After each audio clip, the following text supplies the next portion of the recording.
Hey everybody, we are Cleveland disability attorneys Michael Einer and Andrew November, and we're going to be talking about a topic that comes up a lot in our practice here.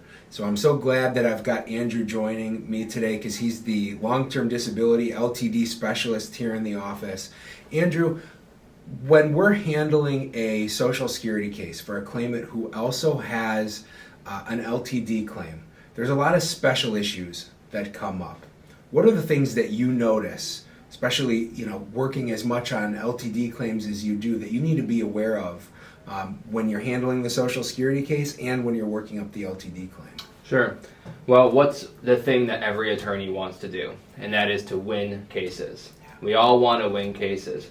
But can you ever win a case and hurt your client? Yeah, you can. And in long-term disability and Social Security, it happens all the time. How is that possible? Well, take for instance the grid rules. Anybody who is a Social Security attorney or someone that's done a little research knows that if you're over the age of 50, you don't have to prove total disability to win your Social Security case.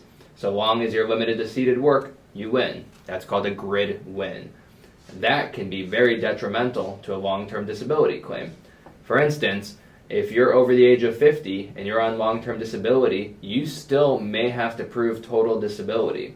And the law that governs long-term disability says that the insurance company has to take a look at the Social Security decision. So, if you're an eager Social Security attorney, you just want to win the case as fast as possible, and you go to the judge and say, 50 years old, limited to seated work, give us our check.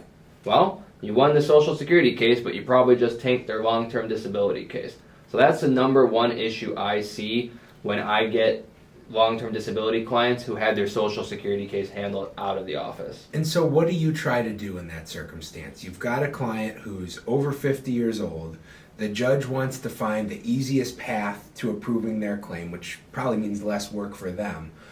What do you do to try and make sure that you get the win for the client that the client needs to preserve those LTD benefits? Sure. I do three things. The first thing I do is I look at the client's long-term disability contract, because I need to understand what the definition of disability is. I need to know what I need to prove. Once I have that in mind, I take a look at the evidence and I say, can I show total disability? Can I show that this person is less than sedentary? I find that evidence and I convey it to the judge. And sometimes it takes a hard conversation. Maybe it's a conversation on the record. Maybe it's something I do in writing called a brief. But I convey it to the judge and say, look, we've got to take a little extra work today. I know it's easy. I know we want to put my client at sedentary, but the evidence supports total disability, and here is why. And you just have to explain it to the judge. And oftentimes, judges like unique cases. Gets them to think a little bit outside the box. So we have success with it more often than not. Are there any other issues you see that somebody who's applying for both benefits, or maybe they're already even receiving long-term disability while they're waiting for Social Security benefits, are there any other unique things that you notice? Probably the biggest thing that I see over and over is what's called an overpayment. So a lot of people receive long-term disability while they're waiting for their Social Security case, and they might not have realized it, but they most likely signed a reimbursement agreement. What that means is they've agreed to pay back the insurance company the difference between what they receive from LTD and Social Security. So when they finally win their Social Security case, they're probably going to get a lump sum past due benefits. Well, that money might belong to the insurance company. An insurance company might not send an invoice real quick. So we need to convey to our clients, do not spend the money. Talk to us. Let us help calculate. Let us help verify that the overpayment is correct. I see a lot of mistakes on that. So let us verify the overpayment and then pay the insurance company back. But don't get a new car. Don't pay off debts right away. Save that money. Talk to your attorney and make sure that everyone's paid squarely and fairly before you're in trouble. One thing that I find myself telling clients a lot, I don't know if you use a line like this with clients, but a lot of times when somebody is receiving LTD benefits, especially when it was an employer-provided plan, I find myself telling them that they're almost pursuing their Social Security case on their long-term disability company's behalf.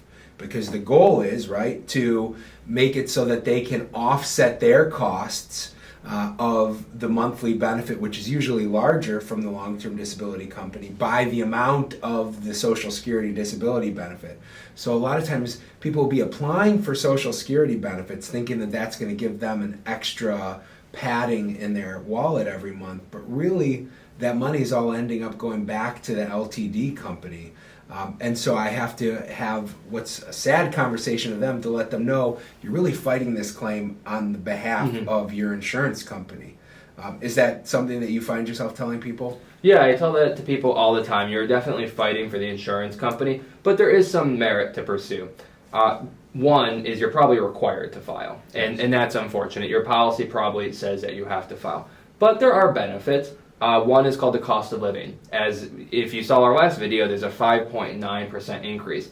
So if you're receiving Social Security now, it's going to be about 6% more. You get to keep that. The overpayment amount does not increase with the LTD. So that gap between what the insurance company is taking does get smaller with the cost of living. So that is one nice benefit. And of course, Medicare. And we've done a lot of videos on Medicare. So there are benefits, but yeah, it can often feel like you're fighting for the insurance company. But, we try to keep people engaged in that fight and explain to them the reasons why they have to pursue this litigation.